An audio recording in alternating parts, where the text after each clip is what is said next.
ഈ ശുശ്രൂഷയിലായിരിക്കുന്ന മാതാപിതാക്കൾ, സഹോദരീ സഹോദരങ്ങൾ, നിങ്ങൾക്കെല്ലാവർക്കും കർത്താവായ യേശുക്രിസ്തുവിൻ്റെ പരിശുദ്ധമായ നാമത്തിൽ ഞങ്ങളുടെ സ്നേഹവന്ദനം അറിയിക്കുന്നു. ദൈവസന്നിധിയിൽ ഒരുമിച്ച് കൂടി വരുവാൻ ഒരിക്കൽ കൂടെ ദൈവം നൽകി തന്നതായ ഈ അനുഗ്രഹിക്കപ്പെട്ടതായ അവസരത്തെ ഓർത്ത് ദൈവത്തെ മഹത്വപ്പെടുത്തിക്കൊണ്ട് നിങ്ങളോടുകൂടെ ആയിരിക്കുകയാണ്. യെഹെസ്കേൽ പ്രവാചകൻ്റെ പുസ്തകം 1-ാം അധ്യായത്തിൽ നിന്നാണ് കഴിഞ്ഞ ആഴ്ചയിൽ നാം ചിന്തിക്കുവാനായിട്ട് ആരംഭിച്ചത്. വാസ്തവത്തിൽ പൂർണ്ണമാക്കപ്പെടുന്ന പുതിയ നിയമസഭയുടെ ഒരു ദർശനമാണ് എന്ന് പറഞ്ഞാൽ, കർത്താവായ യേശുക്രിസ്തുവിൻ്റെ മടങ്ങിവരവെങ്കിൽ എടുക്കപ്പെടുന്നതായ ഒരു വിശ്വാസി, പുതിയ നിയമ വിശുദ്ധന്മാർ, അതിൻ്റെ ഒരു പ്രത്യക്ഷതയാണ് യെഹെസ്കേൽ പ്രവാചകന് ലഭിക്കുന്നത്. യെഹെസ്കേൽ പ്രവാചകന്റെ പുസ്തകം 1-ാം അധ്യായം 4-5 വാക്യങ്ങൾ നമുക്കൊന്ന് വായിച്ചു കേൾക്കാം. ഞാൻ നോക്കിയപ്പോൾ വടക്കുനിന്ന് ഒരു കൊടുങ്കാറ്റും വലിയൊരു മേഘവും പാളിക്കത്തുന്ന തീയും വരുന്നത് കണ്ടു. അതിൻ്റെ ചുറ്റും ഒരു പ്രകാശവും അതിൻ്റെ നടുവിൽ നിന്ന്, തീയുടെ നടുവിൽ നിന്ന് തന്നെ ശുക്ലസ്വർണം പോലൊരു കാഴ്ചയും ഉണ്ടായിരുന്നു. അതിൻ്റെ നടുവിൽ 4 ജീവികളുടെ സാദൃശ്യം കണ്ടു. അവയുടെ രൂപമോ അവയ്ക്ക് മനുഷ്യ സാദൃശ്യമുണ്ടായിരുന്നു. ഒരു വാക്കൂടെ പ്രാർത്ഥിക്കാനായിട്ട് നമ്മുടെ തലകളെ വണക്കാം. കരുണയുള്ള ഞങ്ങളുടെ ദൈവമേ, സ്നേഹനിധിയായ ഞങ്ങളുടെ സ്വർഗീയ പിതാവേ, അടിയങ്ങൾക്ക് അവിടെ തിരുവചനം കേൾക്കാൻ, അവിടുത്തെ തിരുവചന സത്യങ്ങളെ പഠിക്കുവാൻ ഒരവസരം കൂടെ നൽകി തന്നതോർത്ത് ഞങ്ങൾ അങ്ങയെ സ്തുതിക്കുന്നു, ഞങ്ങൾ അങ്ങയെ വാഴ്ത്തുന്നു.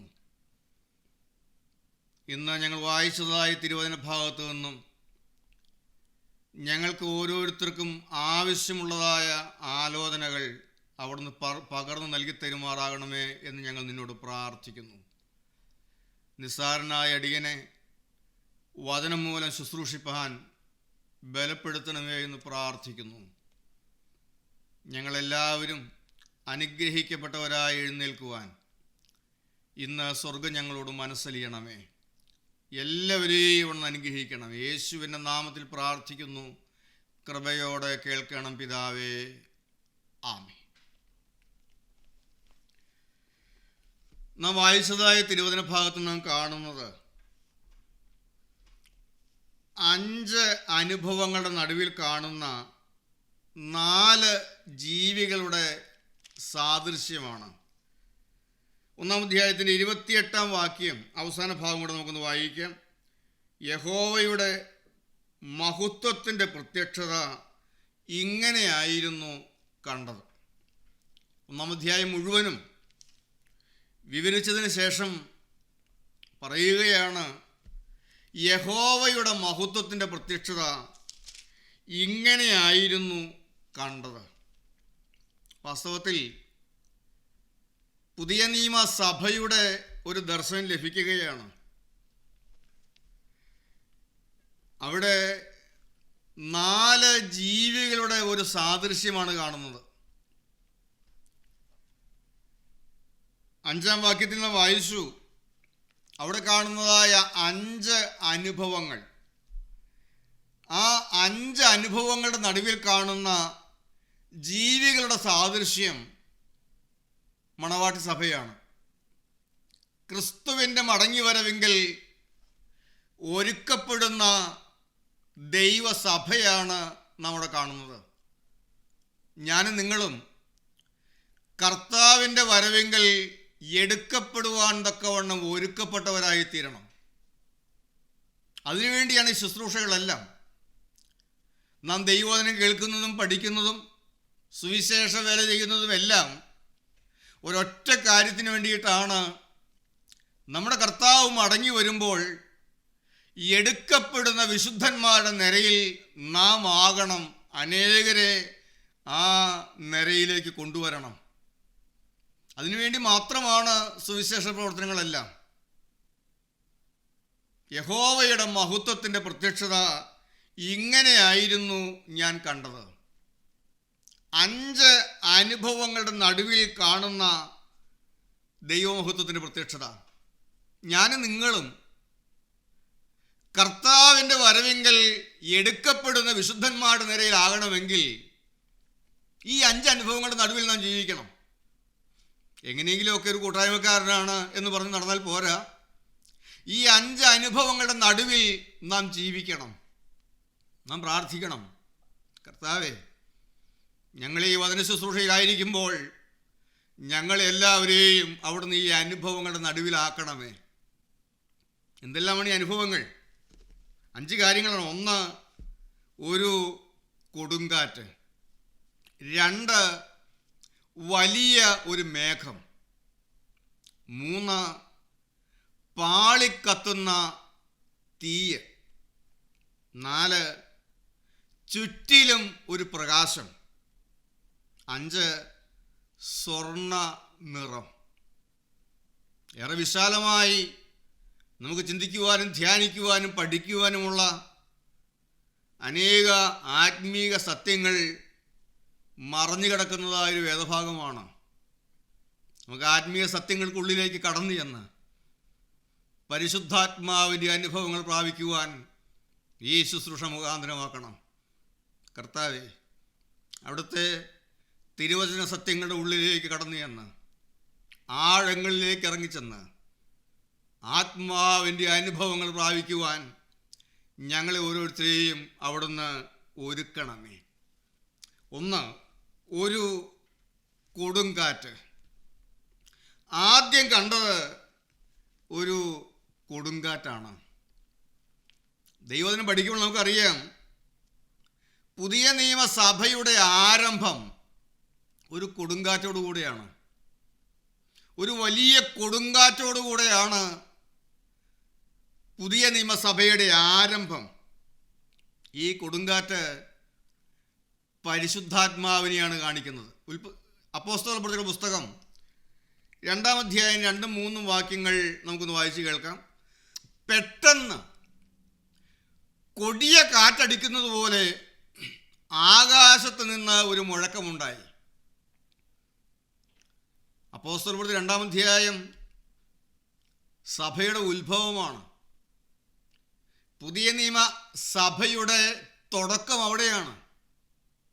അവിടെയാണ് പുതിയ നിയമസഭ ആരംഭിക്കുന്നത്, മണവാട്യ സഭ ആരംഭിക്കുന്നത്. സഭയുടെ ആരംഭം, സഭയുടെ തുടക്കം എന്ന് പറയുന്നത് ഒരു വലിയ കൊടുങ്കാറ്റോടു കൂടിയാണ്.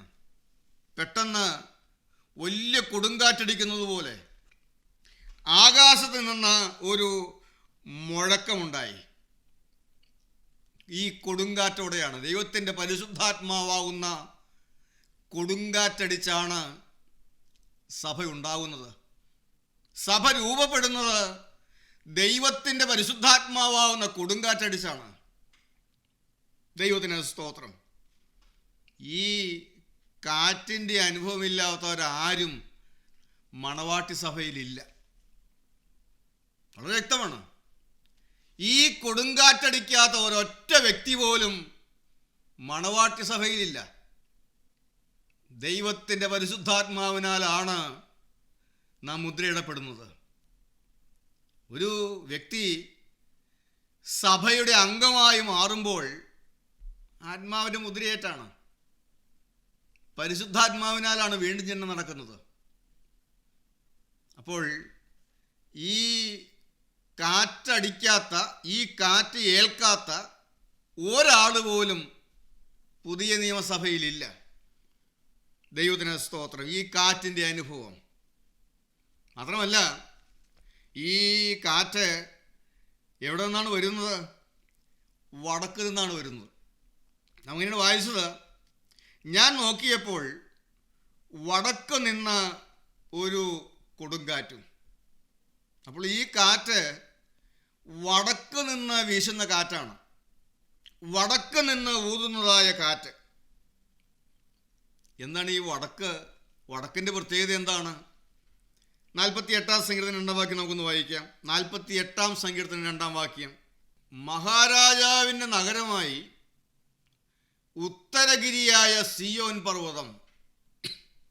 അപ്പോൾ ഈ വടക്ക് എന്ന് പറയുന്നത് സിയോനെയാണ് കാണിക്കുന്നത്. സിയോനെയാണ് ഈ വടക്ക് എന്ന് പറയുമ്പോൾ കാണിക്കുന്നത്. സിയോൻ. ഈ കാറ്റ് വരുന്നത്, വടക്ക് നിന്ന് വരുന്നതായ കാറ്റ് എന്ന് പറയുമ്പോൾ ഈ കാറ്റ് വരുന്നത്, ഈ കാറ്റ് ഊതുന്നത് സിയോനിൽ നിന്നാണ്. ഇത് സിയോനിൽ നിന്ന് വീശുന്ന കാറ്റാണ്, സിയോനിൽ നിന്ന് ഊതുന്നതായ കാറ്റാണ്. നമുക്കറിയാം, ഒരു കാറ്റ് അത് ഏത് സ്ഥലത്ത് നിന്ന് വരുന്നുവോ ആ സ്ഥലത്തിൻ്റെ ഗുണങ്ങളെല്ലാം ആ കാറ്റിനുണ്ടാകും. ഒരു നല്ല പൂന്തോപ്പിൽ നിന്ന് വീശുന്നതായ ഒരു കാറ്റിൽ ആ പൂന്തോട്ടത്തിൻ്റെ സുഗന്ധമെല്ലാം ഉണ്ടാകും. എവിടെ നിന്ന് ഈ കാറ്റ് ഊതുന്നുവോ ആ സ്ഥലത്തിൻ്റെതായ ഗുണമെല്ലാം ആ കാറ്റിലുണ്ടാകും. നല്ല ദുർഗന്ധം വമിക്കുന്ന അഴുക്കുചാലിൽ നിന്ന് വീശുന്നതായ ഒരു കാറ്റാണ് എങ്കിൽ ആ കാറ്റിന് നല്ല ദുർഗന്ധമായിരിക്കും. ആ അഴുക്കുചാലിൻ്റെ ഗുണം, ദുർഗന്ധം ആ കാറ്റിൽ നിറഞ്ഞിരിക്കും. സിയോനിൽ നിന്ന് ഊതുന്നതായ കാറ്റിന് സിയോൻ്റെ ഗുണവും മണവും എല്ലാം ഉണ്ടായിരിക്കും. എന്തെല്ലാമാണ് സിയോൻ്റെ ഗുണങ്ങൾ? സിയോൻ്റെ പ്രത്യേകത എന്തെല്ലാമാണ്? ആ കാറ്റിൻ്റെ ഗുണങ്ങൾ എന്തെല്ലാമാണ്? സ്നേഹം, സന്തോഷം, സമാധാനം, ദീർഘക്ഷമ, ദയ, പരോപകാരം, വിശ്വസ്തത, സൗമ്യത, ഇന്ദ്രജയം. ഇതെല്ലാം, ഈ ഗുണങ്ങളെല്ലാം ഈ കാറ്റിലുണ്ടാകും, ഈ കാറ്റടിക്കുന്ന വ്യക്തിയിലുണ്ടാകും. ആത്മാവിൻ്റെ ഫലമോ എന്ന് പറഞ്ഞ് നാം കാണുന്നതെല്ലാമാണ്. ഈ ഗുണങ്ങളെല്ലാം ഉണ്ടാകും.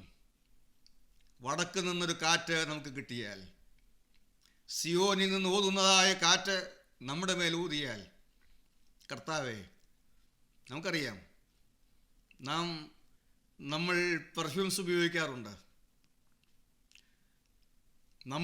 നമ്മിൽ നിന്ന് നല്ല സുഗന്ധം വരേണ്ടതിന് വേണ്ടി ദൈവത്തിൻ്റെ പരിശുദ്ധാത്മാവാകുന്ന കാറ്റ് നമ്മുടെ മേൽ വീശിയാൽ നമ്മിൽ നിന്ന് ഈ സുഗന്ധമെല്ലാം ഉയരും. സിയോൻ്റെ ഗുണങ്ങൾ നമുക്ക് കിട്ടും. അതാണ് ദൈവത്തിൻ്റെ പരിശുദ്ധാത്മാവ് നമ്മുടെ മേൽ പകർന്നാൽ, നാം ദൈവത്തിൻ്റെ പരിശുദ്ധാത്മാവിനെ പ്രാപിച്ചാൽ നമുക്ക് ലഭിക്കുന്നതായ ഗുണങ്ങളതെല്ലാമാണ്.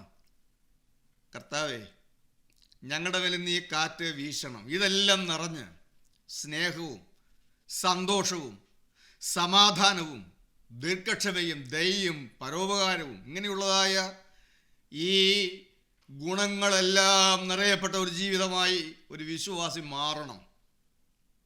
കർത്താവിന് മടങ്ങി വരണമെങ്കിൽ, നാം പൂർണ്ണപ്പെടണമെങ്കിൽ ഈ വടക്ക് നിന്നുള്ളതായ കാറ്റ് നമ്മുടെ മേൽ വീശണം. ഈ കാറ്റ് നമ്മുടെ മേൽ അടിക്കണം. നാം പാടും, വടതിക്കാറ്റ്, നല്ല തെന്നിക്കാറ്റ്, ഈ നടുനിലകളിന്മേൽ ഇന്ന് വീശണമേ. നമുക്ക് ചേർന്ന് പാടാം, കൊടിയ കാറ്റടിക്കണമേ ഈ ദാസർ മധ്യത്തിൽ. വടതിക്കാറ്റ്, നല്ല തെന്നിക്കാറ്റ്.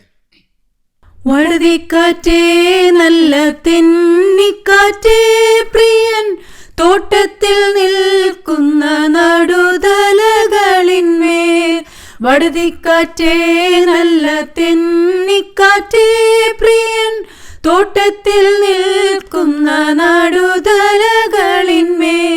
നൽസുഗന്ധം വീശും നേരം വരെയും, നൽസുഗന്ധം വീശും നേരം വരെയും ഊതുക നിൻ പ്രിയ മക്കൾ മേലിന്ന്, ഊതുക നിൻ പ്രിയ മക്കൾ മേലിന്ന്. കൊടിയ കാറ്റടിക്കണമേ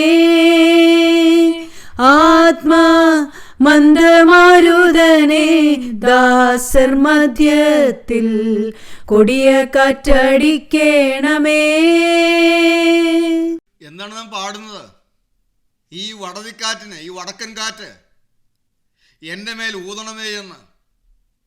ഈ തോട്ടത്തിൽ നിൽക്കുന്ന നടുതലയായ എൻ്റെ മേൽ ഈ വടക്കൻ കാറ്റിന് ഊതണമേ. വടക്ക് നിന്ന് ഒരു കൊടുങ്കാറ്റ്, ഈ വടക്ക് നിന്നുള്ളതായ കാറ്റ്, സിയോനിൽ നിന്നുള്ളതായ കാറ്റ്, ദൈവത്തിൻ്റെ പരിശുദ്ധാത്മാവെന്ന കാറ്റ് എൻ്റെ മേൽ ഊതണമേ. എൻ്റെ മേൽ ഈ കാറ്റ് ഊതിയിട്ട് എപ്പോൾ വരെ ഊതണം? നല്ല സുഗന്ധം വീശുന്നേരം വരെയും, ഞാനൊരു സുഗന്ധമായി മാറുന്നത് വരെയും, എന്നിൽ നിന്ന് സിയോന്റെ ഗുണങ്ങൾ പുറപ്പെടുന്നത് വരെയും എൻ്റെ മേൽ ഈ കാറ്റ് ഊതണമേ. പരിശുദ്ധാത്മാവാകുന്ന കാറ്റ് നമ്മുടെ മേൽ ഊതിയാൽ നമ്മിൽ നിന്ന് സുഗന്ധം ഉയരാൻ തുടങ്ങും. അതാണ് വായിക്കുന്നത്. എന്താണ് ഈ കാറ്റ് ഊതിയാൽ ലഭിക്കുന്നതായ പ്രത്യേകതകൾ? സിയോനിൽ നിന്ന് ഊതുന്നതായി കാറ്റിൻ്റെ സവിശേഷതകൾ എന്തെല്ലാമാണ്? സിയോന്റെ ഗുണങ്ങൾ എന്തെല്ലാമാണ്? സിയോന്റെ പ്രത്യേകതകൾ എന്തെല്ലാമാണ്? 48-ാം സങ്കീർത്തനം 2-ാം വാക്യം നാം വായിച്ചു. ഒന്നുകൂടെ നമുക്ക് വായിക്കാം. 48-ാം സങ്കീർത്തനം 2-ാം വാക്യം, സർവഭൂമിയുടെയും ആനന്ദമാകുന്നു. ഇത് ആനന്ദമാണ്. സിയോന്റെ ഗുണങ്ങൾ, സിയോന്റെ പ്രത്യേകതകൾ, ഈ വടക്കൻ കാറ്റിൻ്റെ പ്രത്യേകതകൾ, ഇത് ആനന്ദമാണ്. സിയോനിൽ നിന്നുള്ള അഭിഷേകം വരുമ്പോൾ നമ്മുടെ ഉള്ളിൽ വലിയ ഒരാനന്ദം ലഭിക്കും. ദൈവത്തിൻ്റെ പരിശുദ്ധാത്മാവിൻ്റെ കാറ്റ് നമുക്ക് കിട്ടുമ്പോൾ, ആത്മപ്രവാഹം നമ്മുടെ മേൽ പകരുമ്പോൾ, പരിശുദ്ധാത്മാവ് നമ്മുടെ മേൽ വ്യാപരിക്കുമ്പോൾ, ഉള്ളത്തിൽ, നമ്മുടെ ഉള്ളം ഒരു വലിയ ആനന്ദം കൊണ്ട് നിറയാൻ തുടങ്ങും. വലിയ ഒരാനന്ദം. ഈ നിറഞ്ഞു വരുന്നതായ സ്വർഗീയ ആനന്ദം നമ്മുടെ ഓരോ കൂടിവരവുകളിൽ നമുക്ക് ലഭിക്കണം. ആത്മാവിൻ്റെ കാറ്റ് ഏൽക്കുമ്പോൾ അതാണ് സ്വർഗീയമായ ആനന്ദം. നമ്മുടെ ഉള്ളം ആനന്ദിക്കാൻ തുടങ്ങും. എൻ്റെ ഹൃദയവും എൻ്റെ മാംസവും ജീവനുള്ള ദൈവത്തെ നോക്കി ഘോഷിക്കുന്നുവെന്ന് കോരഹപുത്രന്മാർ പറയുന്നത് പോലെ നമ്മുടെ ഉള്ളം വലിയ ആനന്ദത്താൽ നിറയാൻ തുടങ്ങും. ഇത് ആനന്ദമാണ്. അതുപോലെ തന്നെ സർവഭൂമിയുടെയും ആനന്ദം എന്ന് പറഞ്ഞാൽ, ഈ കാറ്റ് ഏൽക്കുന്ന ഒരു വ്യക്തി സർവഭൂമിക്കും ആനന്ദമാണ്. എല്ലാവർക്കും ഒരാനന്ദമാണ്. നമ്മുടെ ജീവിതം അങ്ങനെ മാറണം. നമ്മളെക്കുറിച്ച് ഓർക്കുമ്പോൾ തന്നെ ഉള്ളത്തിലൊരു ആനന്ദം. സർവഭൂമിയുടെയും, ഈ വടക്കൻ കാറ്റേറ്റതായൊരു വ്യക്തി സർവഭൂമിക്കും ആനന്ദമാണ്. ഈ ഭൂമിയിലുള്ള എല്ലാവർക്കും ആനന്ദമാണെന്ന്. അമ്മയ്ക്ക് ഒരാനന്ദമായി മാറും, അപ്പന് ഒരാനന്ദമായി മാറും, ഭാര്യയുടെ ഒരാനന്ദമായി മാറും, ഭർത്താവിൻ്റെ ഒരാനന്ദമായി മാറും. ഞാൻ പറഞ്ഞ നിങ്ങൾക്ക് മനസ്സിലായി കാണുമെന്ന് കരുതുന്നു. ഈ സ്വർഗീയ കാറ്റ് ഊതുമ്പോൾ, ഈ വടക്കൻ കാറ്റ് ഏൽക്കുന്ന ഒരു വ്യക്തി, ഒരു ഭാര്യയുടെ മേൽ ഈ വടക്കൻ കാറ്റ് ഏറ്റാൽ ആ ഭാര്യ ഭർത്താവിൻ്റെ ഒരാനന്ദമാകും, മാതാപിതാക്കളുടെ ഒരാനന്ദമാകും, അമ്മായിയമ്മയുടെ ഒരാനന്ദമാകും മരുമകൾ. അമ്മായിയമ്മ മരുമകളുടെ ഒരു ആനന്ദമായി മാറും, ഭർത്താവ് ഭാര്യയുടെ ഒരു ആനന്ദമായി മാറും, മക്കൾ മാതാപിതാക്കളുടെ ഒരു ആനന്ദമായി മാറും. നമ്മളെ പ്രതി മറ്റാരും പിന്നെ വേദനിക്കാനിട വരികയില്ല. നമുക്ക് ആഗ്രഹമുണ്ടോ? കർത്താവേ, ഞാൻ ഒത്തിരി വേദനകൾ എൻ്റെ പ്രിയപ്പെട്ടവർക്ക് നൽകിയ ഒരു വ്യക്തിയാണ്. ആരെല്ലാം ചിന്തിക്കുന്നുണ്ട്, ഞാൻ എൻ്റെ മാതാപിതാക്കൾക്ക് ഒരാനന്ദമായി നിന്നിട്ടില്ല, ഞാൻ എൻ്റെ മക്കൾക്ക് ഒരാനന്ദമായി നിന്നിട്ടില്ല, ഞാൻ എൻ്റെ ഭാര്യയ്ക്ക്, എൻ്റെ ഭർത്താവിന് ഞാനൊരു ആനന്ദമായി നിന്നിട്ടില്ല. എൻ്റെ മരുമകൾക്ക് ഞാനൊരു ആനന്ദമായി നിന്നിട്ടില്ല. കർത്താവേ, ഇനി മുതൽ എനിക്ക് അങ്ങനെ ഒന്ന് നിൽക്കണം. ഒറ്റ വഴിയേ ഉള്ളൂ, ഈ വടക്കൻ കാറ്റ് നമ്മുടെ മേൽ ഊതണം. വടക്കൻ കാറ്റ് ആരുടെയെല്ലാം മേൽ ഊതിയിട്ടുണ്ടോ അവരുടെയെല്ലാം ജീവിതം മറ്റുള്ളവർക്ക് ആനന്ദമായി മാറിയിട്ടുണ്ട്. ദൈവത്തിന് സ്തോത്രം. ഉദാഹരണങ്ങൾ പറയാൻ ഏറെ ഉണ്ട്, ഞാൻ ഇതിലേക്ക് പോകുന്നില്ല. സർവഭൂമിയുടെയും ആനന്ദമായി മാറും ഈ വടക്കൻ കാറ്റ് നമ്മുടെ മേൽ ഊതിയാൽ. നമ്മ വാക്കുകളെല്ലാം കേൾക്കുമ്പോൾ നമ്മുടെ ജീവിതത്തിലേക്ക് നാം നോക്കണം. ദൈവത്തിൻ്റെ പരിശുദ്ധാത്മാവിൻ്റെ അഭിഷേകം പ്രാപിച്ച ഒരു വ്യക്തി ഒരാനന്ദമാണ്. വീണ്ടും 50-ാം സങ്കീർത്തനം 2-ാം വാക്യം നമുക്കൊന്ന് വായിക്കാം. 50-ാം സങ്കീർത്തനം 2-ാം വാക്യം. സൗന്ദര്യത്തിന്റെ പൂർണ്ണതയായ സിയോനിൽ നിന്ന് ദൈവം പ്രകാശിക്കുന്നു. സൗന്ദര്യത്തിന്റെ പൂർണ്ണത, സിയോന്റെ പ്രത്യേകതകൾ. ഈ കാറ്റ് സിയോനിൽ നിന്ന് ഊതുന്ന കാറ്റാണ്. ആ കാറ്റിന് സിയോന്റെ ഗുണങ്ങൾ ഉണ്ടാകും. എന്തെല്ലാമാണ് സിയോന്റെ ഗുണങ്ങൾ? സർവഭൂമിയുടെയും ആനന്ദമാണ് സൗന്ദര്യത്തിന്റെ പൂർണ്ണത. സൗന്ദര്യത്തിന്റെ പൂർണ്ണതയായ സിയോൻ. ഈ സൗന്ദര്യം എന്ന് പറയുന്നത് ബാഹ്യമായ സൗന്ദര്യമല്ല, പുറമേ കാണുന്ന ബാഹ്യമായ സൗന്ദര്യമൊന്നുമല്ല. ദൈവത്തിന് സ്തോത്രം. ആന്തരികമായ സൗന്ദര്യം, ആന്തരിക സൗന്ദര്യം. 1 പത്രോസിന്റെ ലേഖനം 3-ാം അധ്യായം 3-4 വാക്യങ്ങൾ നാം വായിക്കുമ്പോൾ എന്താണ് ഒരു വിശ്വാസിയുടെ സൗന്ദര്യമെന്ന് നാം കാണുന്നുണ്ട്. ഒരു ദൈവത്തിൻ്റെ സൗന്ദര്യം എന്ന് പറയുന്നത് അവൻ്റെ സ്വഭാവത്തിൻ്റെ പൂർണ്ണതയാണ്. നമുക്കൊന്ന് വായിക്കാം. 1 പത്രോസ് 3-ാം അധ്യായം 3-4 വാക്യങ്ങൾ. നിങ്ങളുടെ അലങ്കാരം തലമുടി പിന്നുന്നതും പൊന്നണിയുന്നതും വസ്ത്രം ധരിക്കുന്നതും ഇങ്ങനെ പുറമേയുള്ളതല്ല, സൗമ്യതയും സാവധാനതയുമുള്ള മനസ്സ് എന്ന അക്ഷയഭൂഷണമായ ഹൃദയത്തിൻ്റെ ഗൂഢമനുഷ്യൻ തന്നെ ആയിരിക്കണം. അത് ദൈവസന്നിധിയിൽ വിലയേറിയതാകുന്നു. നിങ്ങളുടെ അലങ്കാരം പുറമേയുള്ളതൊന്നുമല്ല, തലമുടി പിന്നുന്നതല്ല, പൊന്നണിഞ്ഞ് ഉണ്ടാക്കാവുന്നതല്ല നിങ്ങളുടെ സൗന്ദര്യം. വസ്ത്രം ധരിച്ചുണ്ടാക്കാവുന്ന സൗന്ദര്യമല്ല നിങ്ങൾക്ക് വേണ്ട സൗന്ദര്യം. ഇല്ലേ, മനുഷ്യൻ അങ്ങനെയൊക്കെ സൗന്ദര്യം ഉണ്ടാക്കും. തലമുടി പിന്നിയും പൊന്നണിഞ്ഞും വസ്ത്രം ധരിച്ചുമൊക്കെ ഉണ്ടാക്കുന്നത് പോലെ ഉണ്ടാക്കുന്നതായ ഒരു സൗന്ദര്യമല്ല ഒരു ദൈവോയിതൻ്റെ സൗന്ദര്യം. മനസ്സ് എന്ന അക്ഷയഭൂഷണമായ എന്ന് പറഞ്ഞാൽ സ്വഭാവത്തിൻ്റെ പൂർണ്ണത, ആന്തരിക സ്വഭാവത്തിൻ്റെ സൗന്ദര്യം, അതാണ് ദൈവത്തിൻ്റെ പരിശുദ്ധാത്മാവ് നൽകുന്നത്. ദൈവത്തിൻ്റെ പരിശുദ്ധാത്മാവ് നൽകുന്നതായ സൗന്ദര്യം അത് സ്വഭാവത്തിൻ്റെ പൂർണ്ണതയാണ്, സൗന്ദര്യത്തിൻ്റെ പൂർണ്ണത.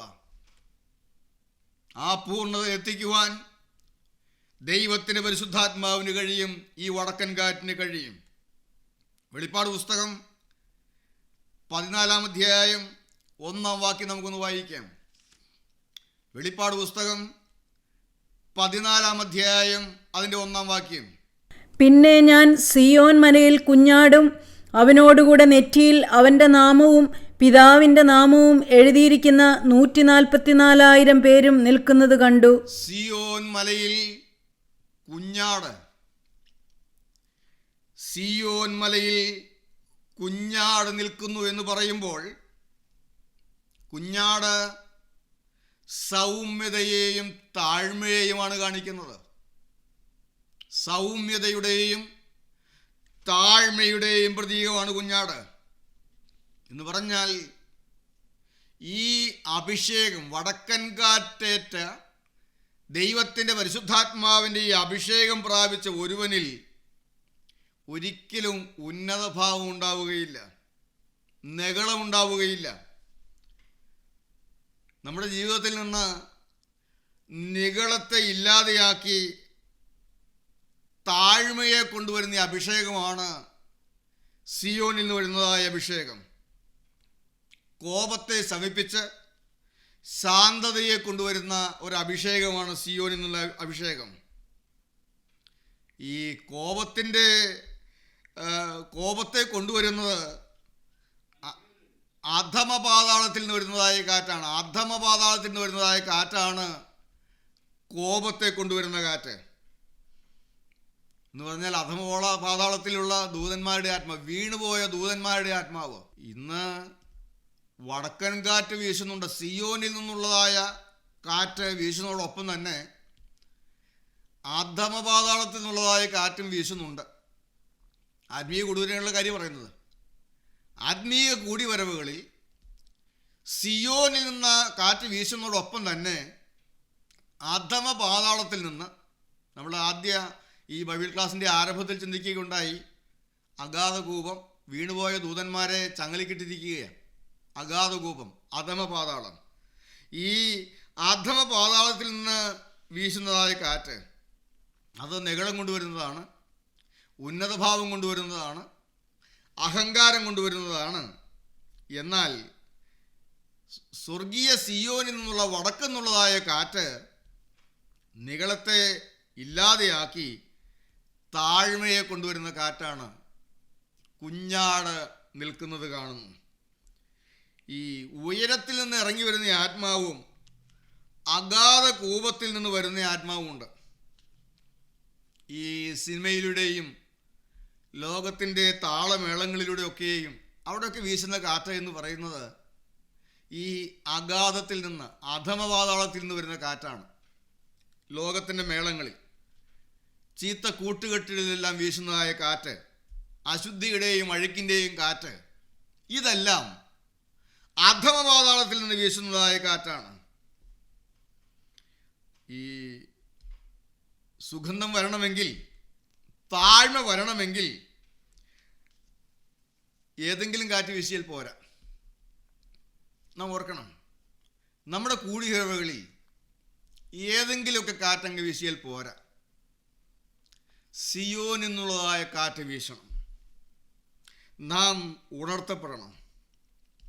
സിയോനിൽ നിന്ന് ഊതുന്നതായ കാറ്റ് തന്നെ വീശണം. അപ്പോൾ നമ്മുടെ ഉള്ളം ആനന്ദിക്കും. അപ്പോൾ പിന്നെ സ്തോത്രം പറഞ്ഞ് പറയിക്കൊന്നും വേണ്ട, ഹല്ലേലൂയ പറഞ്ഞ് പറയിക്കൊന്നും വേണ്ട. നമ്മൾ അറിയാതെ തന്നെ നമ്മുടെ ഉള്ളത്തിൽ നിന്ന് സ്തുതിയും സ്തോത്രവും ഹല്ലേലൂയായും ഒക്കെ ഉയരാൻ തുടങ്ങും. സർവഭൂമിയുടെയും ആനന്ദമായ കാറ്റ്, സിയോനിൽ നിന്നുള്ള കാറ്റ് നമ്മുടെ മേൽ വീശുമ്പോൾ നാം പരിസരം മറന്നിരുന്നു പോകും. നാം ആത്മാവിൽ നിറഞ്ഞ് ആനന്ദിക്കാൻ തുടങ്ങും. നമ്മുടെ ഉള്ളത്തിൽ നിന്ന് സ്തുതി നിറഞ്ഞ്, ഉള്ളത്തിൽ നിറയുന്നതായ സ്തുതി അടക്കി വയ്ക്കാൻ കഴിയാത്തതുപോലെ പുറത്തു വരും. കർത്താവേ, അതുപോലുള്ള അനുഭവങ്ങൾ നിങ്ങൾ തരണമേ. കഴിഞ്ഞ കാലങ്ങളിൽ ഞങ്ങളെല്ലാം അനുഭവിച്ച കാലങ്ങളെ ഞങ്ങൾ ഓർക്കുന്നു. ഞങ്ങളറിയാതെ നിന്നെ സ്തുതിച്ചതായ കാലങ്ങൾ, ഞങ്ങളറിയാതെ ഞങ്ങളുടെ തൊണ്ട അടയുന്നത് വരെ, ഒച്ച അടയുന്നത് വരെ ഞങ്ങൾ നിനക്ക് സ്തോത്രം പാടിയ കാലങ്ങൾ ഞങ്ങൾക്കുണ്ടായിട്ടുണ്ട്. കർത്താവേ, ഞങ്ങൾ സ്തുതിച്ച് ഞങ്ങളുടെ ഒച്ച അടഞ്ഞു പോയിട്ടുണ്ട്. ഞങ്ങളുടെ ഉള്ളങ്ങളിൽ നിറഞ്ഞ് ഞങ്ങൾ നിന്നെ ആരാധിച്ചിട്ടുണ്ട്. വടക്കെന്നുള്ള കാറ്റ്, സിയോൻ എന്നുള്ളതായ കാറ്റ്. ഈ സിയോൻ എന്ന് പറഞ്ഞാൽ അതിൻ്റെ അർത്ഥം വിഭജിക്കപ്പെടാത്തത് എന്നാണ്. വിഭജിക്കപ്പെടാത്തത് എന്ന് പറഞ്ഞാൽ ഒന്നായിരിക്കുന്നത്, യൂണിറ്റി. വിഭജിക്കപ്പെടാത്തത്, ഒന്നായിരിക്കുന്നത്, യൂണിറ്റി. ഇതെല്ലാമാണ് സിയോൻ എന്ന് പറയുമ്പോൾ ഇങ്ങനെയെല്ലാമാണ് അർത്ഥമാക്കുന്നത്. എന്ന് പറഞ്ഞാൽ വടക്കുന്ന് വരുന്നതായ ഈ കാറ്റിൻ്റെ അഭിഷേകം നമ്മെ ഐക്യമുള്ളവരാക്കും. ഒരു കൂട്ടായ്മയിൽ, ഒരു ആത്മീയ രംഗത്ത് സിയോനിൽ നിന്നുള്ളതായ കാറ്റാണ് വീശുന്നത് എങ്കിൽ ദൈവമക്കൾ കൂടുതൽ ഐക്യമുള്ളവരായിത്തീരും. തമ്മിൽ കൂടുതൽ ചേർന്ന ആ അടുപ്പം വർദ്ധിക്കും. എന്നാൽ ഒരു കൂട്ടായ്മയിൽ, ഒരു ആത്മീയ രംഗത്ത് അധമ പാതാളത്തിൽ നിന്നുള്ളതായ കാറ്റ് വീശാൻ തുടങ്ങിയാൽ പിന്നെ ഭിന്നതയാണ്, പിന്നെ ഭിന്നിച്ച് പിന്നെ ഗ്രൂപ്പുകളായി മാറും. അത് എല്ലാ കാലങ്ങളിലുമുണ്ട്. കർത്താവ് ഒരിക്കലും ഞങ്ങളുടെ കൂട്ടായ്മയിൽ, കർത്താവ് അവിടുന്ന് ഞങ്ങൾക്ക് നൽകി തന്നതായ കൂട്ടായ്മയിൽ ഒരിക്കലും അധമപാതാളത്തിൽ നിന്നുള്ളതായ കാറ്റ് ഊതാൻ ഇടവരുത്തരുത്. ഓരോ കൂടിവരവുകളും കഴിയുമ്പോൾ ഞങ്ങൾ തമ്മിലുള്ളതായ അടുപ്പം വർദ്ധിക്കണം. ദൈവമക്കൾ തമ്മിലുള്ളതായ സ്നേഹം കൂടണം. ഒന്നിപ്പിക്കുന്ന കാറ്റാണ്, ഒരുമിപ്പിക്കുന്ന കാറ്റാണ് സിയോനിൽ നിന്ന് വീശുന്നതായ കാറ്റ്. അതുകൊണ്ടാണ് പിതാക്കന്മാർ പ്രാർത്ഥിക്കാൻ പഠിപ്പിച്ചത്, ആഹ്വാനം ചെയ്യുന്നുദവിക്കെത്തുക നാഥ, കലഹിപ്പിക്കുന്നു ഉലകത്തെ ദുഷ്ടൻ വഞ്ചനയാൽ. ഭിന്നത വിധി നിർഭകർത്താക്കളിൽ അവനുളവാക്കി ധാർമ്മികരെയും വീഴിക്കുവാൻ വഴി നോക്കിയിടുന്നു. കർത്താവേ, നിൻ കരുണയിൽ എന്നെ സങ്കേതം ഞങ്ങൾക്കെങ്ങുള്ളൂ. ദുഷ്ടനെ ഞങ്ങളിൽ നിന്ന് ഓടിക്കുക നിൻ സ്ലീവായാൽ. നമുക്ക് ചേർത്ത് പാടാം, ആഹ്വാനം ചെയ്യുന്നുദവിക്കെത്തുക നാഥ. ആഹ്വാനം ചെയ്യുന്നുദവിക്കെത്തുക നാഥ, കലഹിപ്പിക്കുന്നുലകത്തെ ദുഷ്ടൻ വഞ്ചനയാൽ. ഭിന്നത നൃപവിധികർത്താക്കളിൽ അവനുളവാക്കി ധാർമ്മികരെയും വീഴിപ്പാൻ വഴി നോക്കിയിടുന്നു. കർത്താവേ, നിൻ കരുണയിലെന്നെ സങ്കേതം ഞങ്ങൾക്കെങ്ങുള്ളൂ. ദുഷ്ടനെ ഞങ്ങളിൽ നിന്നോടിക്കുക നിൻ സ്ലീവായ. കർത്താവേ, ഞങ്ങളുടെ ഇടയിൽ ഭിന്നത വരാതെ ഞങ്ങളെ കാക്കണമേ. കർത്താവിനെ വിളിച്ചപേക്ഷിക്കുകയാണ്, ആഹ്വാനം ചെയ്യുന്നു ഉദവിക്കെത്തുക നാഥ. ഈ കാറ്റ് ഞങ്ങളുടെ മേൽ ഊതണമേ. കാരണം ദുഷ്ടനായ പിശാച് ഇന്ന് എല്ലാവരെയും കലഹിപ്പിച്ചു കൊണ്ടിരിക്കുകയാണ്, ഭിന്നത ഉളവാക്കിക്കൊണ്ടിരിക്കുകയാണ്. കർത്താവേ, ഇതിൻ്റെ നടുവിൽ സ്വർഗത്തിൽ നിന്ന് ഊതുന്നതായ കാറ്റ് ഞങ്ങളുടെ മേൽ ഊതി ഞങ്ങളെ അധികമധികമായി സ്നേഹത്തിൽ ഊട്ടി ഉറപ്പിക്കണമേ. കുടുംബത്തിലാണെങ്കിലും, കൂട്ടായ്മ മാത്രമല്ല, നമ്മുടെ കുടുംബത്തിലാണെങ്കിലും തമ്മിലുള്ള സ്നേഹം വർദ്ധിപ്പിക്കുന്ന കാറ്റാണ് ദൈവത്തിൻ്റെ പരിശുദ്ധാത്മാവിൻ്റെ കാറ്റ്. 1 രാജാക്കന്മാരുടെ പുസ്തകം 19 അധ്യായം അതിൻ്റെ 11 വാക്യം നമുക്കൊന്ന് വായിക്കാം. 1 രാജാക്കന്മാരുടെ പുസ്തകം 19 അധ്യായം 11 വാക്യം. ശക്തിയുള്ള ഒരു കൊടുങ്കാറ്റ് യഹോവയുടെ മുൻപിൽ പർവ്വതങ്ങളെ കീറി പാറകളെ തകർത്തു. ഈ കൊടുങ്കാറ്റ് പർവ്വതങ്ങളെ കീറി പാറകളെ തകർക്കുന്ന കാറ്റാണ്. എന്ന് പറഞ്ഞാൽ പാറയ്ക്ക് സമാനമായ മനുഷ്യഹൃദയങ്ങളെ തകർക്കുന്ന കാറ്റ്, കരിമ്പാറ പോലുള്ള മനുഷ്യഹൃദയങ്ങളെ, പാറയ്ക്ക് സമാനമായ മനുഷ്യഹൃദയങ്ങളെ തകർക്കുന്ന കാറ്റാണ് സിയോനിൽ നിന്ന് വരുന്നതായ കാറ്റ്, ചലനമുണ്ടാക്കുന്ന കാറ്റ്. ഒരു വലിയ കാറ്റ് ഊതിയാൽ ഏത് വൻമരമാണെങ്കിലും ചലിക്കും. വൻമരമാകിലും പാടിയല്ലോ, വൻമരമാകിലും ചലിക്കും. ഏത് വൻമരത്തെയും ചലിപ്പിക്കുന്ന കാറ്റ്, പാറകളെ തകർക്കുന്നതായ കാറ്റ്, പർവ്വതങ്ങളെ ഉന്നത ഭാവങ്ങളെ കീറുന്നതായ കാറ്റ്. ഞാൻ മാറിയുന്നുണ്ടല്ലോ പറയുന്നത്. കർത്താവേ, ഈ സിയോനിൽ നിന്ന് വീഴ്ത്തുന്നതായ കാറ്റ് എൻ്റെ മേൽ വീശി എനിക്ക് ശരിയായ ഒരു ഹൃദയ തകർച്ച തരണമേ. ദൈവം നിരസിച്ച് കളയാത്തൊരു ജീവിതം നോക്കി എന്നെ മാറ്റണമേ. തകർന്നു നുറുങ്ങിയുള്ള ഹൃദയത്തെ ദൈവമേ നീ നിരസിക്കുകയില്ല. എൻ്റെ ഹൃദയത്തെ തകർത്ത് തരണമേ. എനിക്ക് ഹൃദയ തകർച്ച തരണമേ. എൻ്റെ ഹൃദയം തകർന്ന ഒരവസ്ഥ എനിക്ക് തരണമേ. നിന്റെ സന്നിധിയിൽ കർത്താവേ, ഞാൻ ഏതുമില്ല എന്നുള്ള സത്യം തിരിച്ചറിയുവാൻ പർവ്വതങ്ങളെ കീറുന്ന കാറ്റ്, എൻ്റെ ഉന്നത ഭാവങ്ങളെ കീറുന്നതായ കാറ്റ്, വടതിക്കാറ്റേ, നല്ല തെന്നിക്കാറ്റേ, ഏതു വൻമരമാകിലും ചലിപ്പിക്കുന്നതായ കാറ്റ് എൻ്റെ മേൽ വീശണമേ. ഈ കാറ്റ് സിയോനിൽ നിന്ന് വീശുന്നതായ കാറ്റാണ്. മാത്രമല്ല, 2 രാജാക്കന്മാരുടെ പുസ്തകം 2-ാം അധ്യായം അതിൻ്റെ 11-ാം വാക്യം നമുക്കൊന്ന് വായിക്കാം. 2 രാജാക്കന്മാരുടെ പുസ്തകം 2-ാം അധ്യായം 11-ാമത്തെ വാക്യം. അവർ സംസാരിച്ചുകൊണ്ട് നടക്കുമ്പോൾ അഗ്നിരഥവും അഗ്നി അശ്വങ്ങളും വന്ന് അവരെ തമ്മിൽ വേർപിരിച്ചു. അങ്ങനെ ഏലിയാവ് ചുഴലിക്കാറ്റിൽ സ്വർഗത്തിലേക്ക് കയറി. ഏലിയാവ്, ഒരു കാറ്റ് വന്ന ഏലിയാവിനെ സ്വർഗത്തിലേക്ക് കൊണ്ടുപോകുന്നു. ദൈവത്തിന് സ്തോത്രം. 2-ാം വാക്യം 2-ാം അധ്യായം 1-ാം വാക്യം വായിക്കുന്നുണ്ട്. യഹോവ ഏലിയാവെ ചുഴലിക്കാറ്റിൽ സ്വർഗത്തിലേക്ക് എടുത്തുകൊള്ളുവാൻ ഭാവിച്ചിരിക്കുമ്പോൾ. നമ്മെ സ്വർഗത്തിലേക്ക് പൊക്കിക്കൊണ്ടുപോകുന്നത് ഈ കാറ്റാണ്. ദൈവത്തിൻ്റെ പരിശുദ്ധാത്മാവിലാണ് നാം സ്വർഗരാജ്യത്തിൻ്റെ അവകാശിയായി മാറുന്നത്.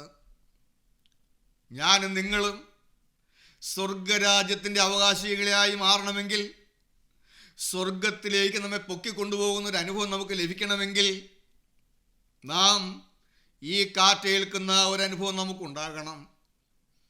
5 അനുഭവങ്ങളുടെ നടുവിൽ 4 ജീവികളുടെ ഒരു പ്രത്യക്ഷത പ്രവാചകന് ലഭിക്കുകയാണ്.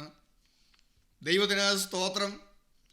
5 അനുഭവങ്ങളുടെ നടുവിൽ 4 ജീവികളുടെ ഒരു പ്രത്യക്ഷത. ഞാൻ നോക്കിയപ്പോൾ വടക്ക് നിന്ന് ഒരു കൊടുങ്കാറ്റും വലിയൊരു മേഘവും പാളിക്കത്തുന്ന തീയും വരുന്നത് കണ്ടു. അതിൻ്റെ ചുറ്റും ഒരു പ്രകാശവും, അതിന് നടുവിൽ നിന്ന്, തീയുടെ നടുവിൽ നിന്ന് തന്നെ ശുക്ല സ്വർണം പോലെ ഒരു കാഴ്ചയും ഉണ്ടായിരുന്നു. അതിന് നടുവിൽ 4 ജീവികളുടെ സാദൃശ്യം കണ്ടു. അവയുടെ രൂപമോ അവയ്ക്ക് മനുഷ്യ സാദൃശ്യമുണ്ടായിരുന്നു. ഓരോന്നിനും 4 മുഖവും 4 ചിറകുമുണ്ടായിരുന്നു. അവയുടെ കാൽ ചൊവ്വുള്ളതും കാലടി കാളക്കിടാവിൻ്റെ കുളമ്പ് പോലെയുമായിരുന്നു. മിനുക്കിയ താമ്രം പോലെ അവ മിന്നിക്കൊണ്ടിരുന്നു. 10-ാം വാക്യം. അവയുടെ രൂപമോ അവയുടെ മുഖരൂപമോ അവയ്ക്ക് മനുഷ്യമുഖമുണ്ടായിരുന്നു. 4 വലത്ത് ഭാഗത്ത് സിംഹമുഖവും ഇടത്ത ഭാഗത്ത് കാളമുഖവും ഉണ്ടായിരുന്നു. 4 കഴുക മുഖവും ഉണ്ടായിരുന്നു. 4 മുഖങ്ങളുള്ള 4 ജീവികളുടെ പ്രത്യക്ഷത. നമ്മതിലേക്കെല്ലാം ചിന്തിക്കാൻ വരുന്നേ ഉള്ളൂ. 4 മുഖമുള്ള 4 ജീവികൾ. മനുഷ്യമുഖം, സിംഹമുഖം, കാളമുഖം, കഴുകുമുഖം. അതിന് മനുഷ്യരൂപമുണ്ടായിരുന്നു. മനുഷ്യരൂപം എന്ന് പറഞ്ഞാൽ മനുഷ്യൻ്റെ രൂപം എന്താണ്? ഉൽപ്പത്തി പുസ്തകം 1-ാം അധ്യായം വായിക്കുമ്പോൾ എന്താണ് മനുഷ്യൻ്റെ രൂപം? എന്താണ് ദൈവം പറയുന്നത്? നാം നമ്മുടെ രൂപത്തിലും നമ്മുടെ സാദൃശ്യത്തിലും മനുഷ്യനെ ഉണ്ടാക്കുക എന്ന് പറഞ്ഞു. അപ്പോൾ അവയ്ക്ക് മനുഷ്യരൂപമുണ്ടായിരുന്നു എന്ന് പറഞ്ഞാൽ ദൈവരൂപമാണ്. അതേ പ്രതിമയായി, ക്രിസ്തുവിൻ്റെ അതേ പ്രതിമയായി രൂപപ്പെടുന്ന ഒരനുഭവം നമുക്കുണ്ടാകണം. എല്ലാ ജീവികൾക്കും 4 മുഖങ്ങളുണ്ട്.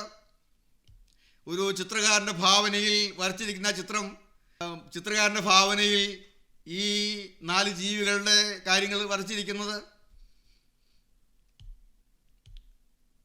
4 മുഖങ്ങളും ഓരോ ജീവിക്കുമുണ്ട്. അല്പം കൂടെ മുന്നോട്ട് വരുമ്പോൾ ചക്രങ്ങളിൽ അവ യാത്ര ചെയ്യുന്ന കാര്യമാണ്. 4 മുഖങ്ങൾ, മനുഷ്യരൂപത്തിൽ 4 മുഖങ്ങൾ.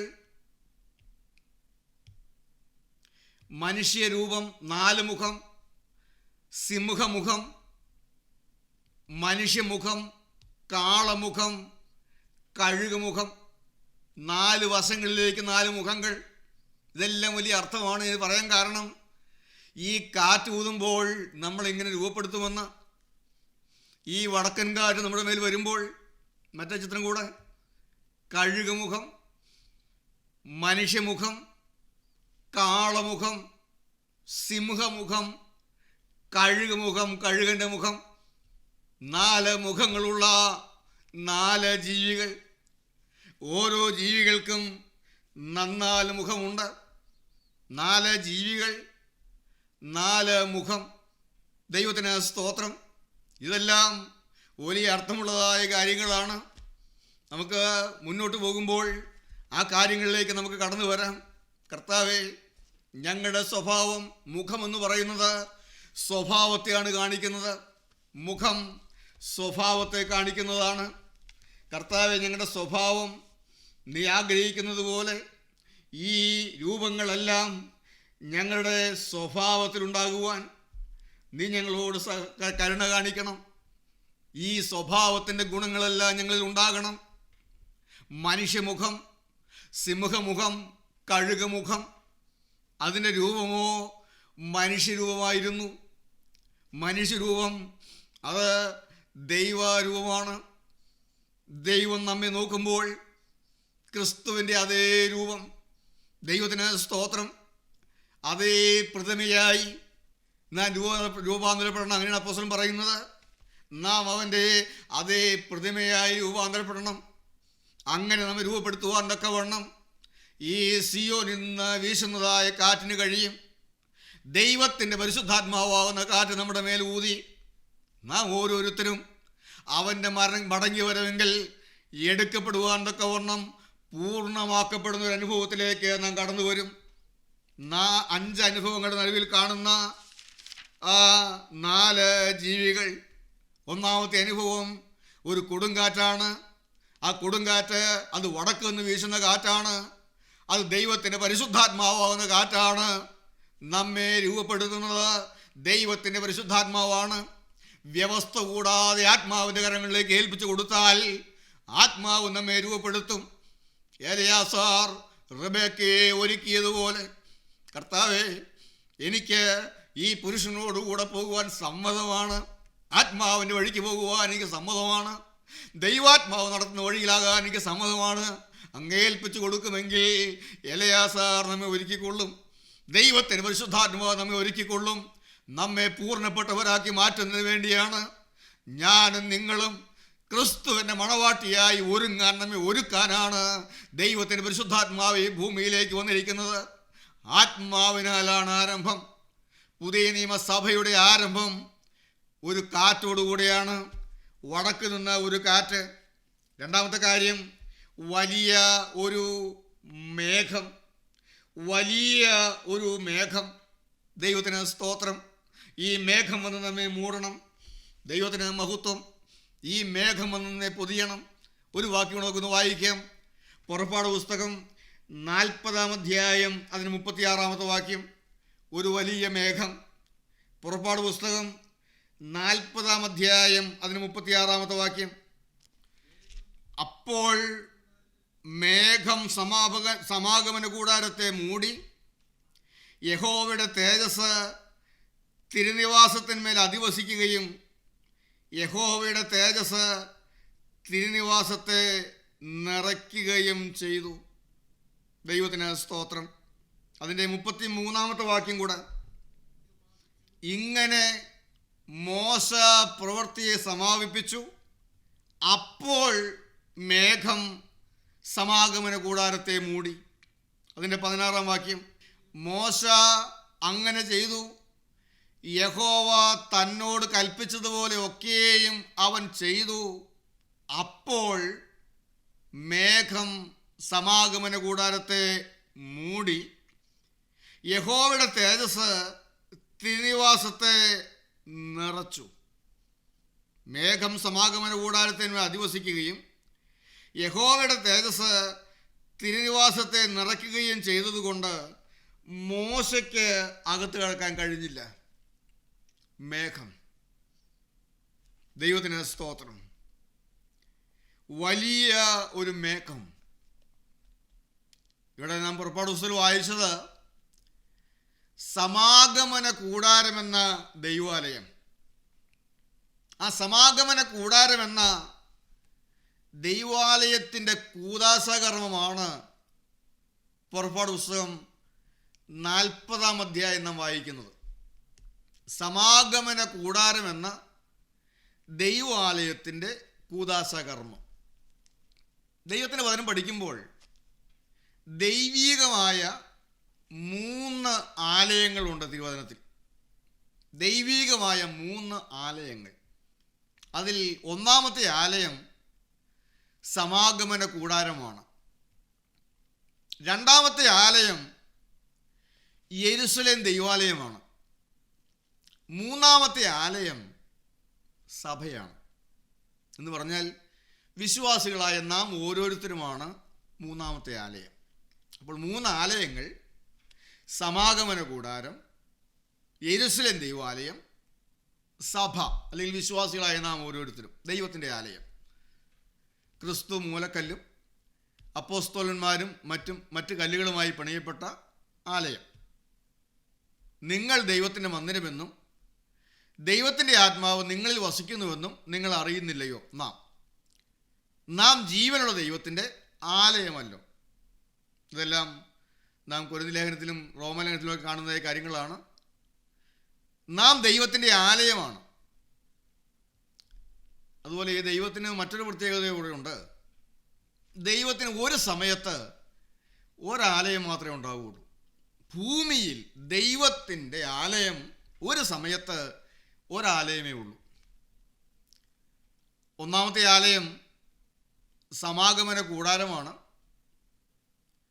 പിന്നീട് ശലോമോൻ്റെ കാലത്ത് യെരുശലേം ദൈവാലയം പണിയുന്നു. യെരുശലേം ദൈവാലയം പണിത് കഴിഞ്ഞ് പിന്നെ സമാഗമന കൂടാരം എന്ന ആലയം പിന്നെ ഇല്ല. വീണ്ടും സഭയാകുന്ന ആലയം പണിയുന്നു. എപ്പോഴാണ് സഭയാകുന്ന ആലയം പണിയുന്നത്?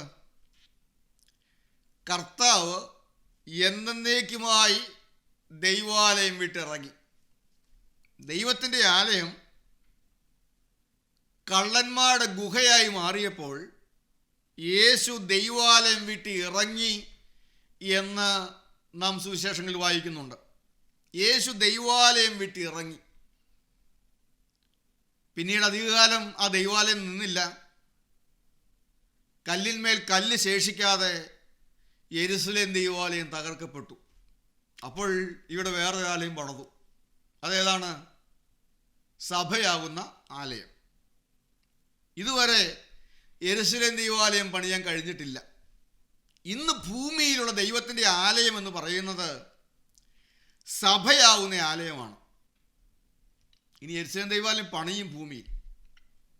വേദപുസ്തക പ്രവചനങ്ങൾ വെച്ച് നാം പഠിക്കുമ്പോൾ യെരുശലേം ദൈവാലയം പണിയപ്പെടുന്നതിന് മുൻപ്, യെരുശലേം ദൈവാലയം പണിത് അതിൽ ആരാധന അർപ്പിക്കുന്നതിന് മുൻപ് സഭയാവുന്ന ആലയം ഈ ഭൂമിയിൽ നിന്ന് എടുക്കപ്പെടും.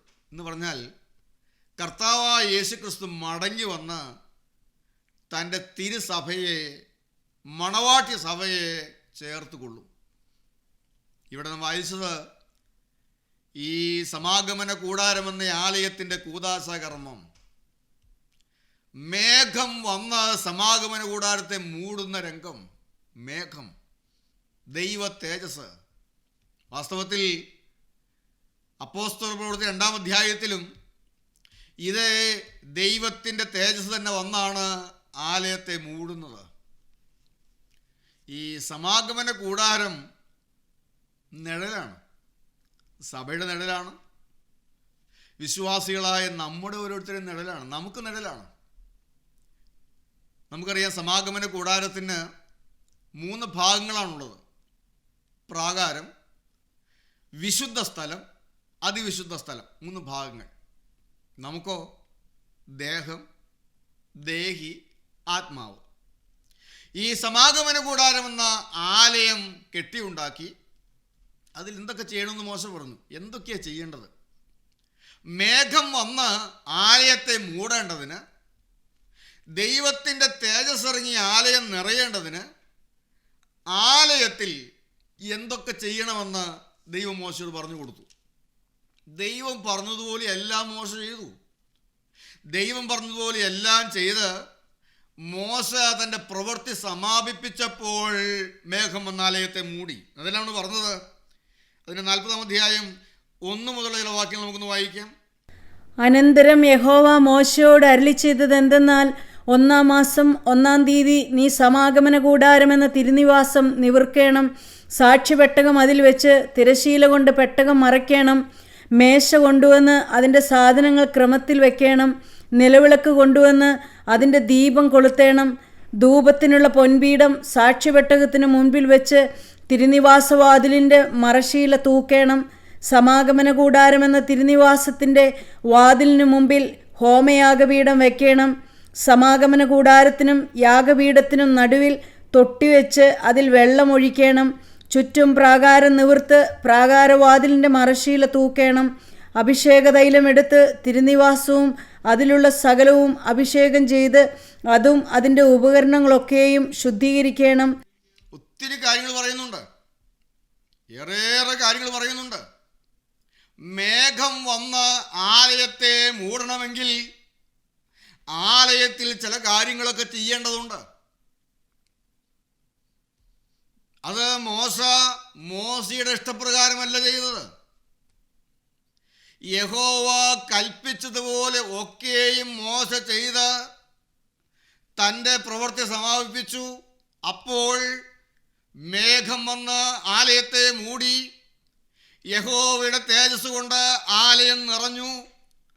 മോശയ്ക്ക് പോലും ശുശ്രൂഷ ചെയ്യുവാൻ, അകത്ത് കടക്കാൻ കഴിയാതെ വണ്ണം, മോശ പോലും മാറി നിന്ന് കവിണ്ണു വീഴുവാൻ തക്കവണ്ണം ഈ മേഘം വന്ന് എല്ലാ നിയന്ത്രണങ്ങളും ഏറ്റെടുത്തു.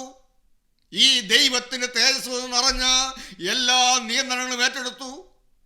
മേഘം വന്ന് മൂടുന്ന അനുഭവം. എന്തെല്ലാമാണ് ചെയ്യേണ്ടത്? 1-ാം മാസം 1-ാം തീയതി നീ സമാഗമന കൂടാരമെന്ന തിരുനിവാസം നിവർക്കേണം. നമ്മുടെ ജീവിതം, ഞാൻ ഇന്ന് ഈ വാക്കുകൾ നിർത്താൻ ആഗ്രഹിക്കുകയാണ്. ഈ മേഘം നമ്മുടെ മേലിറങ്ങണമെങ്കിൽ ഈ 4 ജീവികളുടെ പ്രത്യക്ഷത 5 അനുഭവങ്ങളുടെ നടുവിൽ കിട്ടണം. 1, വടക്ക് നിന്നുള്ള കാറ്റ് ഊതണം. എങ്കിൽ മാത്രമേ ഈ അനുഭവങ്ങൾ പ്രാപിക്കാൻ നമുക്ക് കഴിയുകയുള്ളൂ. സ്വഭാവത്തിൻ്റെ പൂർണ്ണത പ്രാപിക്കാൻ നമുക്ക് കഴിയുകയുള്ളൂ. 2, മേഘം വന്ന് നമ്മെ മൂടണം. മേഘം വന്ന് മൂടണമെങ്കിൽ 1-ാം ദിവസം 1-ാം തീയതി മോശ സമാഗമന കൂടാരമെന്ന തിരുനിവാസം നിവർത്തി കൊടുത്തതുപോലെ നമ്മുടെ ജീവിതമാവുന്ന ഈ ആലയത്തെ, ഈ തിരുനിവാസത്തെ, അവൻ്റെ നിവാസമായ നമ്മുടെ ഈ ജീവിതത്തെ മുഴുവനായും ഒന്ന് നിവർത്തി വെച്ച് കൊടുക്കണം. ഉള്ളതുപോലെ തുറന്നു വെച്ച് കൊടുക്കണം. കർത്താവേ, ഞാൻ ഇതാണ്, അടിനീതാണ്, അടിന് ഇത്രയും ഉള്ളു കർത്താവേ, എൻ്റെ അവസ്ഥ ഇതാണ് കർത്താവേ, എൻ്റെ സ്വഭാവം ഇതാണ് കർത്താവേ, എൻ്റെ പ്രകടനങ്ങൾ ഇതാണ് കർത്താവേ. ഒന്നും മൂടി വെക്കാതെ, ഒന്നും മറച്ചു വെക്കാതെ, ഒന്നും മാറ്റി വെക്കാതെ ഒന്ന് മലർത്തി വെച്ച് കൊടുക്കുക. ഉള്ള അവസ്ഥയിൽ തുറന്നു വെച്ച് കൊടുക്കുക. ഇന്ന് നിങ്ങൾ ആരെല്ലാം ആഗ്രഹിക്കുന്നുണ്ട് ഈ മേഘം നമ്മെ മൂടണമെന്ന്, ദൈവത്തിന്റെ തേജസ് നമ്മെ നിറയ്ക്കണമെന്ന്, ദൈവത്തിന്റെ പരിശുദ്ധാത്മാവിനാൽ നിറയപ്പെടണമെങ്കിൽ നമ്മളെ തന്നെ തുറന്നു വയ്ക്കുന്ന അനുഭവം ഉണ്ടാകണം. ഉള്ള അവസ്ഥ തുറന്നു വയ്ക്കുന്ന അനുഭവം ഉണ്ടാകണം. ഇന്ന് ഈ ജീവിതത്തെ തുറന്നു വയ്ക്കുവാൻ അവൻ്റെ കരങ്ങളിലേക്ക് ഏൽപ്പിച്ചു കൊടുക്കുമോ? തീർന്നില്ല. പിന്നീട് ആരാധനാ ഉപകരണങ്ങളുണ്ട്. ആ ഉപകരണങ്ങൾ ഓരോന്നായി കയറ്റി വെക്കണം. 1-ാമതായിട്ട് കയറ്റി വെക്കാൻ പറഞ്ഞിരിക്കുന്നത് സാക്ഷ്യപെട്ടകമാണ്. സാക്ഷ്യപെട്ടകം അതിൽ വെച്ച് തേശീല കൊണ്ട് പെട്ടകം മറയ്ക്കണം. സാക്ഷ്യപെട്ടകം, പഴയ നിയമത്തിലെ സാക്ഷ്യപെട്ടകം പുതിയ നിയമത്തിലെ ക്രിസ്തുവിന് നിഴലാണ്. സാക്ഷ്യപെട്ടകം അതിവിശുദ്ധ സ്ഥലത്താണ് കയറ്റി വെക്കേണ്ടത്. നമ്മുടെ ജീവിതത്തെ ദൈവസനിൽ ഇട്ടുകൊടുത്ത്, ദൈവസനിൽ സമർപ്പിച്ച്, ഉള്ള അവസ്ഥയെല്ലാം തുറന്നു കാട്ടി കർത്താവായ യേശു ക്രിസ്തുവിനെ സ്വന്തം രക്ഷിതാവും കർത്താവുമായി നമ്മുടെ ഹൃദയത്തിൽ കൈക്കൊള്ളുന്ന അതിവിശുദ്ധ സ്ഥലത്ത് സാക്ഷ്യപെട്ടകം വയ്ക്കണം. നമ്മുടെ ശരീരത്തിൻ്റെ അതിവിശുദ്ധ സ്ഥലമെന്ന് പറയുന്നത്, ഏറ്റവും പ്രധാനപ്പെട്ട സ്ഥലമെന്ന് പറയുന്നത് നമ്മുടെ ഹൃദയമാണ്. ജീവൻ്റെ തുടിപ്പ് ആദ്യമായി ഉരുവാകുന്നതും ജീവൻ്റെ തുടിപ്പ് ഏറ്റവും ഒടുവിലായി നിലയ്ക്കുന്നതും ഹൃദയത്തിലാണ്. ഹൃദയമാണ് അതിവിശുദ്ധ സ്ഥലം. ഹൃദയത്തിൽ കർത്താവും രക്ഷിതാവുമായി യേശുവിനെ കയറ്റി വെക്കണം. സാക്ഷ്യവെട്ടകമെടുത്ത് അതിവിശുദ്ധ സ്ഥലത്ത് വെക്കണം. ഞാൻ ആ വാക്കുകൾ നിർത്തട്ടെ. ഈ മേഘം വന്ന് മൂടണമെങ്കിൽ ചുമ്മാ ഓടി നടന്നാലൊന്നും കിട്ടുന്നതല്ല. ഇത് ചുമ്മാ എന്തെങ്കിലും കാട്ടുകൂട്ടിൽ കിട്ടുന്നതല്ല. നമ്മളെ തന്നെ മുഴുവനായും വ്യവസ്ഥ കൂടാതെ അവൻ്റെ മുമ്പിൽ തുറന്നു വെച്ച് കൊടുത്ത് ജീവനുടെ ക്രിസ്തുവിനെ ഹൃദയത്തിൽ നാം കൈക്കൊള്ളണം. പിന്നെയുമുണ്ട് ഓരോ ഉപകരണങ്ങൾ. വെള്ളം കൊണ്ട് കഴുകേണ്ടത് മോശ വെള്ളം കൊണ്ട് കഴുകി, രക്തം കൊണ്ട് കഴുകേണ്ടത് രക്തം കൊണ്ട് കഴുകി, മറയ്ക്കേണ്ടത് മറച്ചു, നീക്കേണ്ടത് നീക്കി. ദൈവത്തിന് സ്തോത്രം. വെക്കേണ്ടടുത്തെല്ലാം വെച്ചു. ആലയത്തിൻ്റെ അകം മുഴുവൻ ഒരു ക്രമീകരണം വരുത്തിയപ്പോൾ ജീവിതം മുഴുവനും ദൈവഹിത പ്രകാരം ഒരുക്കി ക്രമീകരിക്കാൻ തയ്യാറാകുമ്പോൾ ദൈവം ആഗ്രഹിക്കുന്നത് പോലെ, ദൈവം ഉദ്ദേശിക്കുന്നത് പോലെ ജീവിതത്തിൻ്റെ എല്ലാ രംഗങ്ങളും ഒന്ന് ക്രമീകരിച്ച് കഴിയുമ്പോൾ ഈ മേഘം വന്ന് മൂടും, നമ്മെ രൂപപ്പെടുത്തും. 5 അനുഭവങ്ങളുടെ നടുവിൽ ജീവിയുടെ പ്രത്യക്ഷത. കർത്താവേ, ഞങ്ങൾക്ക് ഈ അനുഭവങ്ങളെ തരണമേ, ഞങ്ങൾക്ക് ഈ അനുഭവങ്ങളെ തരണമേ. 1, വടക്കൻ കാറ്റ് ഞങ്ങളുടെ മേൽ വീശണമേ. 2, മേഘം വന്ന് ഞങ്ങളെ മൂടുന്ന ആത്മാവിൻ്റെ അനുഭവത്തിലേക്ക് ഞങ്ങളെ കൊണ്ടുവരണമേ. ഞങ്ങൾ വരെ മാറി നിൽക്കാൻ തക്കവണ്ണം പിന്നെ ഞാനില്ല, ഞാനെന്ന വ്യക്തിയില്ല, എൻ്റെ ശുശ്രൂഷയില്ല. മോശ പോലും മാറി നിന്നു. പിന്നെ മോശയില്ല, മോശയുടെ ശുശ്രൂഷയില്ല, എൻ്റെ പ്രസംഗമില്ല, എൻ്റെ ശുശ്രൂഷയില്ല. എല്ലാം ഈ മേഘം വന്ന് മൂടുന്ന അനുഭവം കർത്താവേ ഞങ്ങളുടെ കൂട്ടായ്മ ഞങ്ങൾക്ക് തരണമേ. എല്ലാം ദൈവം നിയന്ത്രിക്കുന്ന അനുഭവം ഞങ്ങൾക്ക് നഷ്ടപ്പെടാതെ കാക്കണമേ കർത്താവേ. ഈ മേഘം വന്ന് മുഴുവൻ മൂടുന്ന ഒരു അനുഭവത്തിലേക്ക് ഞങ്ങൾ നടത്തണമേ. അതിനായി ദൈവകരങ്ങളിലേക്ക് സമർപ്പിക്കാം. നമ്മുടെ ജീവിതം വ്യവസ്ഥ കൂടാതെ കർത്താവിൻ്റെ കരങ്ങളിലേക്ക് ഇട്ട് കൊടുക്കാം, യേശുവിൻ്റെ കരങ്ങളിലേക്ക് കൊടുക്കാം. ഹൃദയത്തിൽ കർത്താവും രക്ഷിതാവുമായി യേശു ക്രിസ്തുവിനെ സ്ഥിരീകരിക്കാം, യേശുവിനെ കൈക്കൊള്ളാം. നമ്മുടെ കണ്ണുകൾ അടയ്ക്കാം. കരുണയുള്ള കർത്താവേ, സ്നേഹനിധിയായ സ്വർഗീയ പിതാവേ, അവിടുത്തെ മഹത്വത്തിൻ്റെ പ്രത്യക്ഷത 5 അനുഭവങ്ങളുടെ നടുവിൽ 4 ജീവികൾ പ്രത്യക്ഷമായതുപോലെ യഹോവയുടെ മഹത്വത്തിൻ്റെ പ്രത്യക്ഷത അങ്ങനെ ഉണ്ടായതുപോലെ കർത്താവേ, ഒരുക്കപ്പെടുന്ന പൂർണ്ണമാക്കപ്പെടുന്ന മണവാട്ടി സഭയായി ഞങ്ങളെ മാറ്റുവാൻ ഈ ഓരോ അനുഭവങ്ങളിലൂടെയും ഞങ്ങളുടെ ജീവിതത്തെ അവിടെ നടത്തുമാറാകണമേ എന്ന് പ്രാർത്ഥിക്കുന്നു. എല്ലാവരെയും അവിടെ നിന്ന് അനുഗ്രഹിക്കണം, എല്ലാ മഹത്വത്തോടെ എടുക്കണമേ. യേശുവിൻ്റെ നാമത്തിൽ പ്രാർത്ഥിക്കുന്നു. കൃപയോടെ കേൾക്കണം പിതാവേ. ആമേൻ.